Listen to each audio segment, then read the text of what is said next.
about this matter. Thank you. Absolutely. Thank you very much. Senator Thune.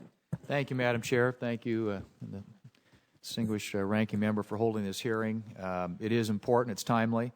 And I want to kind of follow up a little bit. I'm sorry I walked in a little bit as the senator from Minnesota was asking questions, but I'm just curious to know from the standpoint of the average investor out there.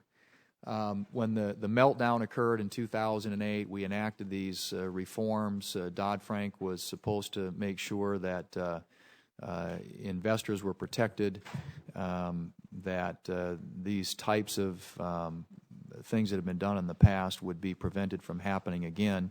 And if you're an average investor or an end user, what kind of, and this is sort of a global question from the 30,000 feet, how would you reassure that person out there after you've had MF Global and Peregrine now, and then, of course, what's happening with J.P. Morgan Chase? Those are like sort of major, big, significant events that I think cause people to question, doubt, and really impact the confidence that the American people have that there are safeguards in place that are going to protect them. I mean, how do you respond to them in light of the fact that Dodd-Frank was supposed to address this issue of systemic risk and get us away from the concerns and the doubts and the questions, that the lack of confidence that the American people have that its financial system is working and working with integrity?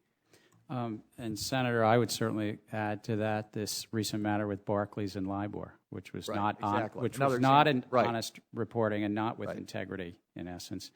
I would say that this is midstream. This is very much a work in progress. Dodd-Frank is historic. I think it is really critical that we get it in place. We've not been trying to rush it against a clock, though. We've been trying to get it balanced with cost-benefit analyses and so forth.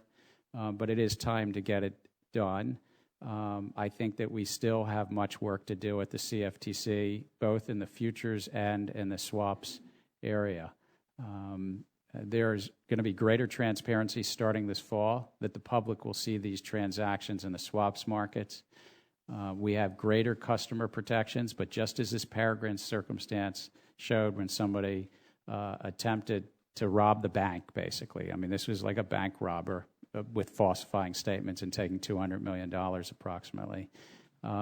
We have to do everything we can to ensure that's harder to do. It's harder to defraud. Because human nature, there's always going to be somebody out there who's looking to defraud. We have to make it harder and have enough cops on the beat to go after them.